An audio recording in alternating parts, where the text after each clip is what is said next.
So last week there was a gameplay showcase for The Legend of Zelda Tears of the Kingdom. I'm talking 12 minutes of just Papa Aonuma sitting down and playing Tears of the Kingdom like it's a Let's Play. And it was incredible. I was considering doing a huge analysis of it too, but I think the whole gameplay demonstration just speaks for itself, as well as the 12 dozen Zelda creators that beat me to the punch already. But that's okay, because as much as I wanted to talk about meat arrows, there's actually one thing I wanted to talk about more that nobody else is mentioning: the sounds. Now, I'm not normally a sound effect junkie, but the way that Nintendo is handling the music, the battle sounds, the UI sound effects in this new game are just exquisite. And I'm not kidding. If you have not sat down and just listened to the noises in this trailer to appreciate them, you are really missing out, because they are full of dopamine rushes. Look at the recall ability, for instance. It is full of so many great, satisfying sounds all mixed into one. At the beginning, you hear a blop sound and a whooshing noise when you select the ability. Then the game gives you a metallic ping noise to let you know that the reversal is starting. That's followed by another ping sound effect that happens when you stand on a reversed object. Then there's a strange bubbly sequence that sounds a little bit like R2-D2 making noodles, with a subtle countdown ticking noise in the background.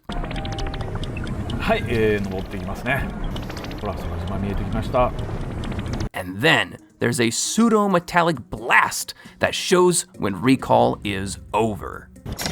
With just this one ability, Nintendo has masterfully combined and created each little noise to be super satisfying and help you learn when your actions have succeeded.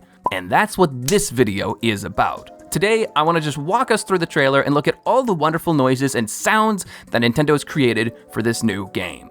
And what better place to start than with... Now, it might seem odd to start with combat because, obviously, a lot of these sound effects are repeats from the previous game.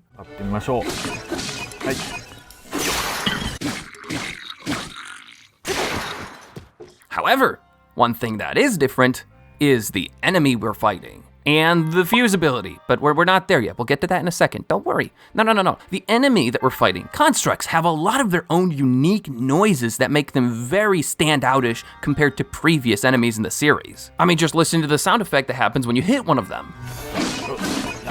And then when you kill one, there's actually 3 different sound effects that play each time. First, they fizzle out. Then they collapse on themselves. And then they explode. And what's really fun about these noises is that they have a pottery-esque noise to them, like ceramic bits clamoring into each other. And if there's anything all Zelda players love doing, it's killing pottery.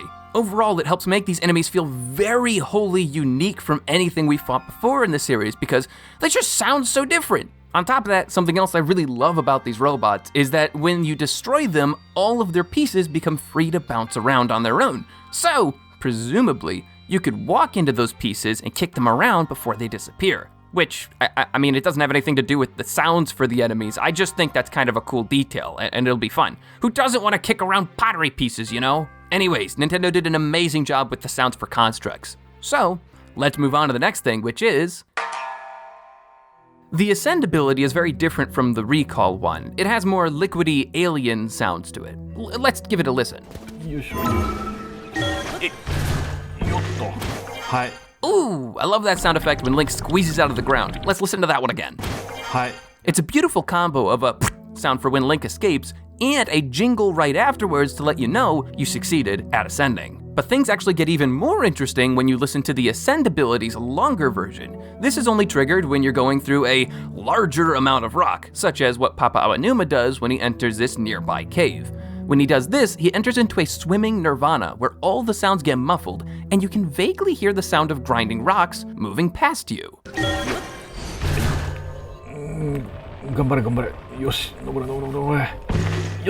Now, the grinding rock noise in this sequence is very difficult to hear because it's so quiet, but it is there. If you couldn't hear it this time, then maybe just pay attention to it for when the sequel comes out. It'll be a lot easier to tell then. All right, now if you'll allow us to recall back for just a second. It's time for us to talk about...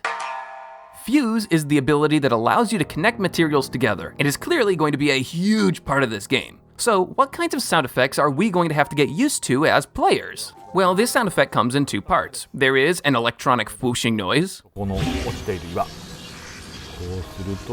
And then when you select something, it ends with a glittery snapping sound. What's interesting is that that sound effect, the snapping sound, is consistent regardless of the situation you are using fuse in. I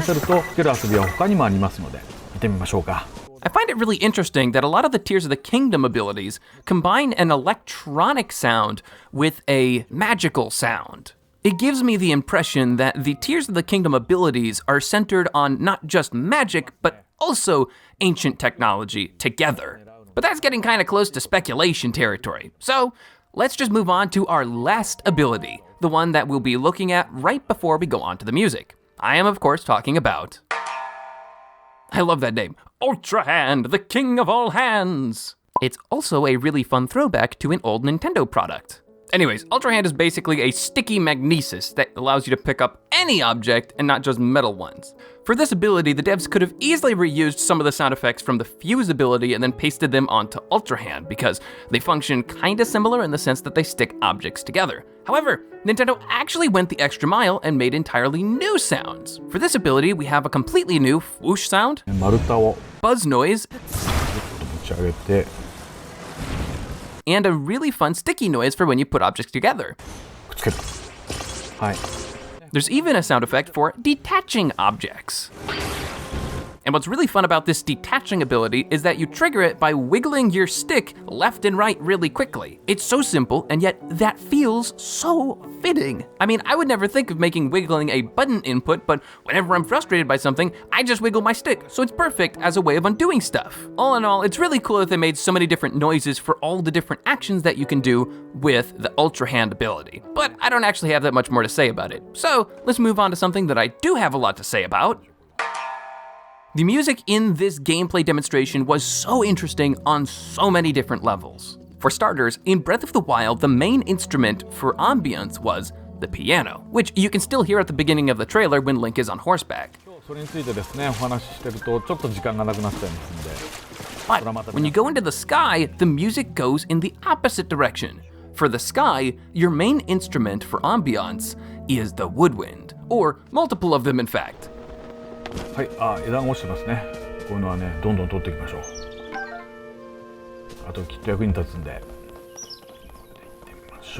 At this part of the game, it appears that the woodwind music is very broken up and segmented into small chunks. They might even be randomized, like shrine music from Breath of the Wild, but we honestly won't be able to tell that for certain until we play the game itself. The other thing which is fascinating about this is that they chose woodwinds to represent the sky areas, because they're wood winds. Sky, wind, it just goes together. That's so clever. Okay. The next thing we gotta talk about with music is the combat music. We hear this music play quite a few times during the demonstration, and my impression of it is that it's very mischievous sounding, but not very suspenseful, probably because these are low-ranking enemies, and similar to Breath of the Wild, we won't get to hear any of the bombastic, epic combat music until we fight bigger, badder enemies.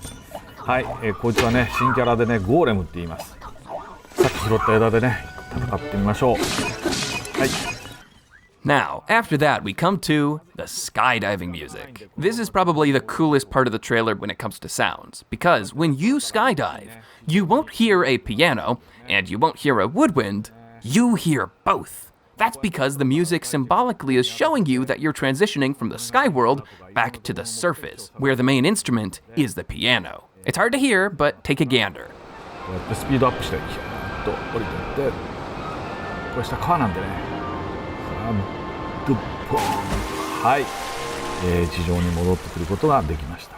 Ah, man! And you know, I also really love how when you hit a water surface down below, it causes a small shower of rain from the impact, which is, so cool. We also got to look at the new theme for the game, but I don't really have much to say about it. There is a cool detail, though, in the fact that many of the motifs from Breath of the Wild are returning in this new theme song. It's subtle, but if you listen to them both side by side, then some of the notes line up.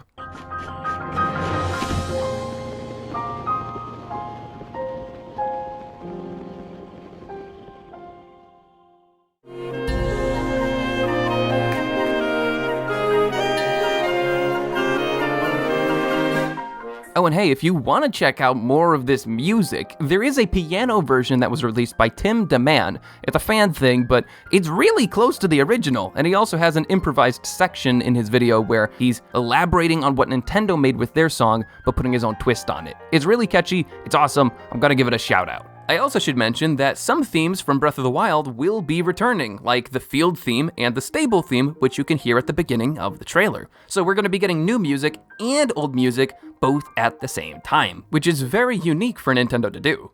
Anyways, I could go on for hours and hours about the cool, fun sounds from the trailer, but I think it's important to know when enough is enough, and we've reached enough. So I hope that this video helped you appreciate an often unnoticed part of game development, and that it encourages you to keep your ears perked as we see more trailers, demonstrations, and eventually gameplay of Tears of the Kingdom in the coming months. So, until I see you next time, have fun storming the castle.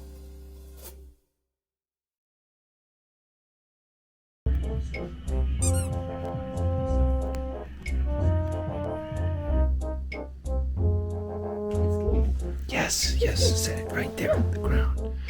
We must explore for internet views. No, stop running!